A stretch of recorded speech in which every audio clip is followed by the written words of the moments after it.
ఓం నమ శివాయ. నిత్యం పూజలు చేసే వారికి కష్టాలు వస్తాయి. ఎందుకో తెలుసా?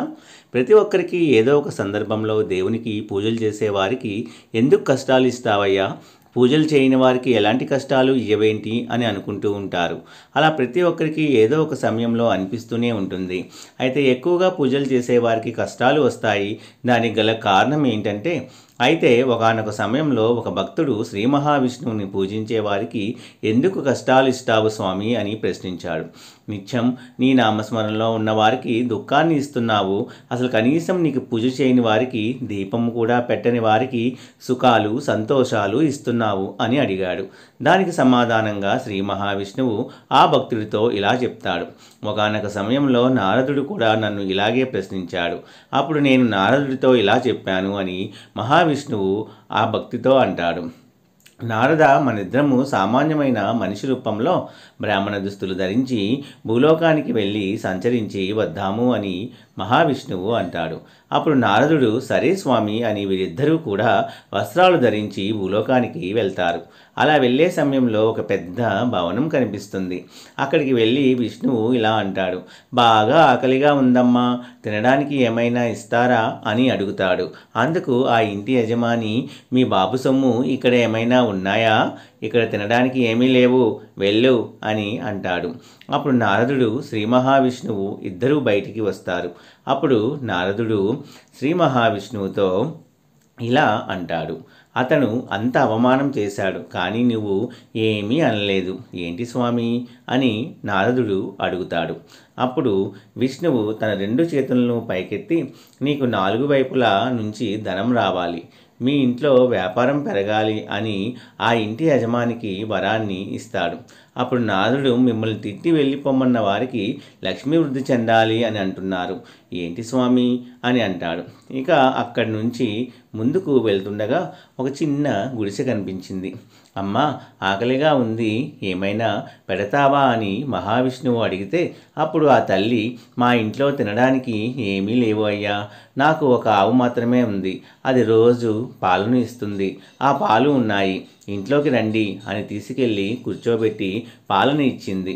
అప్పుడు నారదుడు సంతోషంతో, ఈ తల్లికి ఆశీర్వాదం ఇవ్వండి స్వామి అని అనగానే శ్రీ మహావిష్ణువు తన రెండు చేతులతో నీ ఆవు చనిపోవాలి అని దీవిస్తాడు. అప్పుడు నారదుడు కోపంతో, మన కడుపు నింపిన తల్లికి తన ఆవు చనిపోవాలని వరమిస్తారు ఏంటి స్వామి?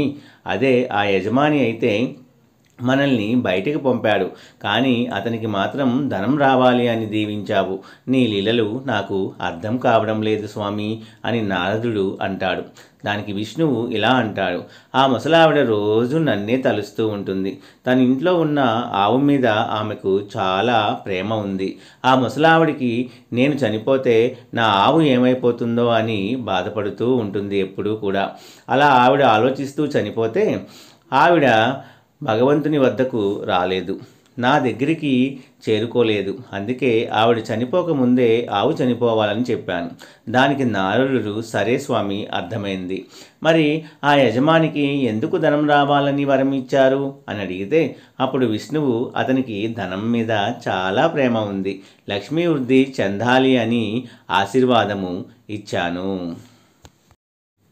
ఆ ధనాన్ని మూటలు కట్టి అతను మరణిస్తాడు.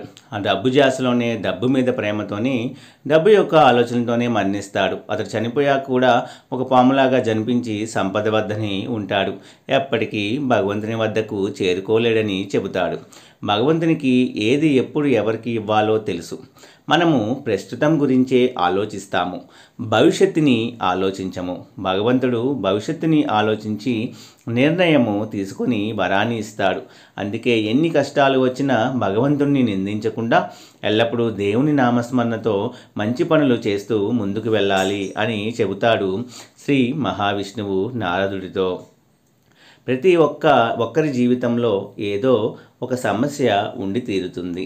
సమస్యలు వచ్చినప్పుడు ఆ దేవుడు నాకు ఎందుకు ఇలాంటి శిక్ష విధిస్తున్నాడో అని భావిస్తూ ఉంటారు. మరికొందరు దేవుడా నీవే దిక్కు అని చెబుతుంటారు. కొంతమంది ఎలాంటి సమస్యనైనా ఒడిదుడుకులనైనా సరే ధైర్యంగా ఎదుర్కొంటారు. మీకున్న సమస్య నుంచి బయటపడి సంతోషకరమైన జీవితము అనుభవించడానికి కొన్ని రకాల పూజలు, మంత్రాలు అనేవి ఉపయోగపడతాయి. అవి ఏంటో చూద్దాము. అన్ని రకాల ఒడిదుడుకులను మహాగణపతి మంత్రము అనేది తొలగిస్తుంది. కాబట్టి చాలా పవర్ఫుల్ మంత్రమైన ఓం గం గణపతయే నమః అని స్మరించుకోవడం వల్ల సమస్యలు అనేవి తొలగిపోయి ఎల్లప్పుడూ మీకు రక్షగా ఉంటానని ఆ మహాగణపతి వివరిస్తాడు. సంపద, శ్రేయస్సు ప్రసాదించే దేవతగా హిందువులు లక్ష్మీదేవిని పూజిస్తారు. కాబట్టి ఓం శ్రీ మహాలక్ష్మియే స్వాహ అని స్మరించుకోవడం వల్ల వైవాహిక సంపద పొందగలుగుతారు. అలాగే జీవితంలో శ్రేయస్సును కూడా వాళ్ళు పొందగలుగుతారు. సూర్యోదయానికి ముందే హనుమాన్ చాలీసా మంత్రం జపిస్తూ ఆంజనేయ స్వామికి పూజ చేయడం వల్ల మీకు, మీ కుటుంబానికి కూడా చాలా మంచి అనేది జరుగుతుంది. ప్రపంచంలోని అత్యంత గొప్ప గురువు బుద్ధుడు.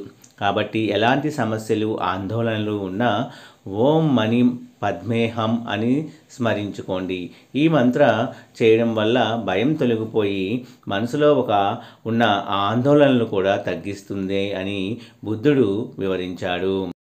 నా వీడియో కనుక మీకు నచ్చినట్లయితే please like, share and subscribe and support my channel. ఓం నమ శివాయ. ఓం నమ శివాయ.